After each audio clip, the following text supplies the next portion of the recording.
राजनीति से लेकर सैन्य मोर्चे तक हर कोई अपने अपने स्तर पर तैयारियों में जुटा है। कोई बयान दे रहा है, कोई रणनीति बना रहा है, तो कोई चुपचाप एक्शन प्लान को अंजाम तक पहुंचाने में लगा है। और भारत भी अपने कदम बेहद सोच समझकर लेकिन पूरी तेजी से बढ़ा रहा है। देश के भीतर एक के बाद एक महत्वपूर्ण बैठकों का दौर जारी है, लेकिन इस बीच कुछ ऐसी बैठकें भी हो रही हैं जो देश की सीमाओं से बाहर हो रही हैं, और उन्हीं में से एक बैठक ने इस वक्त पूरी दुनिया का ध्यान अपनी ओर खींच लिया है। यह अहम बैठक हुई अफगानिस्तान की राजधानी काबुल में।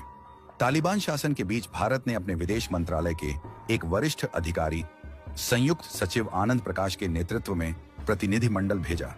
काबुल में आनंद प्रकाश ने अफगानिस्तान के कार्यवाहक विदेश मंत्री आमिर खान मुत्ताकी से सीधी मुलाकात की। इस मुलाकात की खबर सामने आते ही पाकिस्तान के होश उड़ गए। इस एक बैठक ने पाकिस्तान की फौज से लेकर उसके विदेश मंत्रालय तक सबको बेचैनी में डाल दिया है। पूरी रिपोर्ट क्या है जानने के लिए बने रहिए हमारे साथ, लेकिन आगे बढ़ने से पहले वीडियो को लाइक जरूर करें। दोस्तों, पाकिस्तान की तरफ से भारत के जम्मू कश्मीर के पहलगाम में किए गए आतंकी हमले के बाद पूरी दुनिया इसी बात का इंतजार कर रही है कि आखिर भारत बदला कब लेगा। लेकिन अगर इसी बीच खबर सामने निकल कर आए कि भारत और अफगानिस्तान की एक सीक्रेट मीटिंग की गई है जिसमें कई अलग अलग मुद्दों पर बातचीत की गई है, तो यह खबर वाकई बड़ी बन जाती है। और इस खबर के सामने आते ही तमाम मुस्लिम देशों की धड़कनें बढ़ चुकी हैं। स्पेशली पाकिस्तान की हालत खराब है कि पाकिस्तान यह सोचने में लगा है कि अगर भारत ने अफगानिस्तान में घुसकर कोई बड़ा एक्शन प्लान कर दिया तो पाकिस्तान को भागने की भी जगह नहीं मिलेगी। ऑलरेडी अफगानिस्तान में बैठा हुआ तालिबान पाकिस्तान के होश उड़ा चुका है, खैबर पख्तूना को अलग करने की तैयारी में है और लगातार पाकिस्तान को तोड़ने की तैयारी चल रही है। तो डेफिनेटली भारत और अफगानिस्तान के बीच हुई इस बैठक में कई अलग अलग डायमेंशंस पर बात की गई है जो कि जानना आपके लिए बेहद जरूरी है। खबर यह है कि पाकिस्तान और भारत के बीच चल रही टेंशन के चलते अब भारत और अफगानिस्तान की एक इंपॉर्टेंट बैठक हुई है। अफगानिस्तान में तालिबान सरकार ने एक वैश्विक निवेश इवेंट किया। इसमें भारत के अफगानिस्तान मामलों में जो विशेषज्ञ हैं, जिनका नाम है आनंद प्रकाश, इन्होंने तालिबान के विदेश मंत्री से मुलाकात की, जहां व्यापारिक और राजनीतिक मुद्दों पर चर्चा भी हुई है।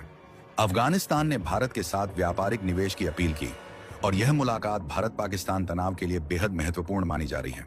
अब ये तो रही न्यूट्रल अप्रोच। अब बात करते हैं जियोपॉलिटिकल अप्रोच की। यहाँ पर क्या क्या हो सकती है। डेफिनेटली आपको याद होगा जब भारत ने बांग्लादेश को आजादी दिलाई थी, तब पाकिस्तान और अमेरिका भारत पर चढ़ने ही वाले थे कि भारत ने रूस के साथ समझौता साइन कर लिया। ठीक उसी तरीके से आज अफगानिस्तान सीधे सीधे पाकिस्तान के पड़ोस में बैठा है और कहीं यहां से हमें कोई बैकलेस ना देखने को मिले। इसीलिए भारत अपने आसपास या फिर पाकिस्तान के आसपास के देशों के साथ दोस्ती बढ़ा रहा है।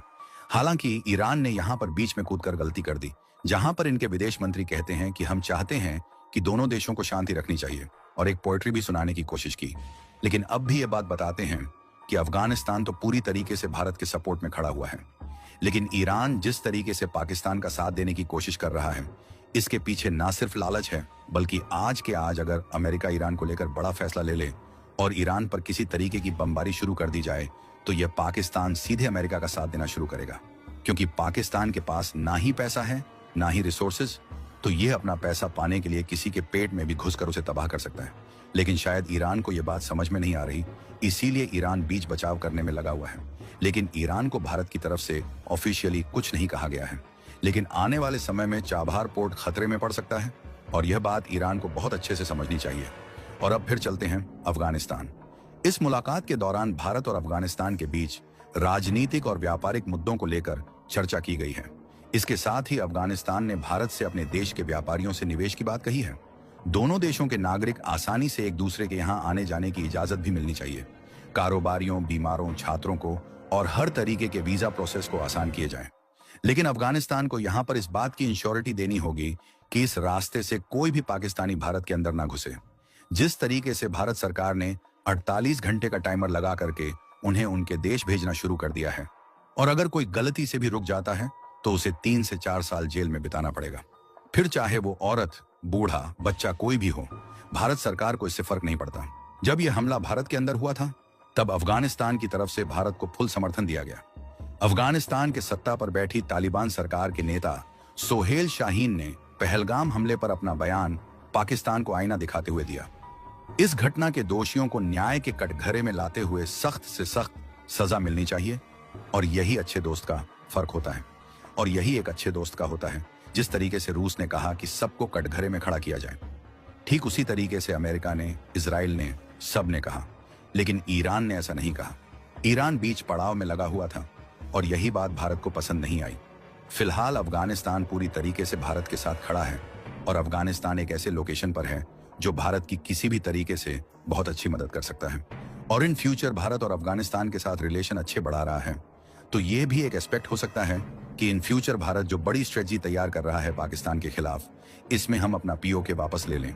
दैट मीन्स कि अगर हम पीओके वापस लेते भी हैं तो अफगानिस्तान के साथ हमको डायरेक्ट कनेक्टिविटी मिल जाएगी। और ये बात शायद चीन को हजम ना हो, इसीलिए चीन अब इसमें में कूदना शुरू कर चुका है।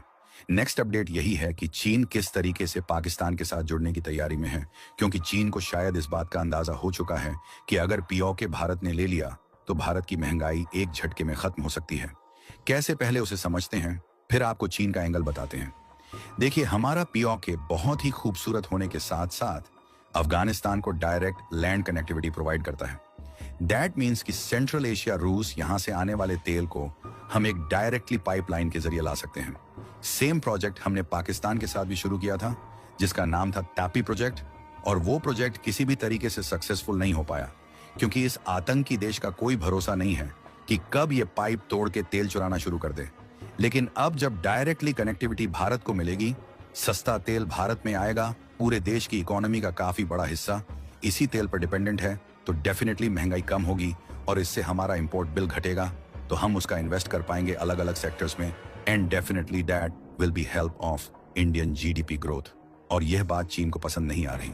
और चीन को शक होते ही अब चीन ने अपनी नापाक हरकतों से माहौल बिगाड़ने की कोशिश शुरू कर दी है। चीन ने रविवार को अपने करीबी सहयोगी पाकिस्तान और उसकी संप्रदाय के सुरक्षा हितों को रक्षा करने के बारे में समर्थन का ऐलान कर दिया है। और पहलगाम में आतंकी हमले के बाद नई दिल्ली और इस्लामाबाद से संयम बरतने की रिक्वेस्ट की गई है। चीन ने बड़ी बात कहते हुए कहा कि मौजूदा हालात पर उसकी करीबी से नजर है।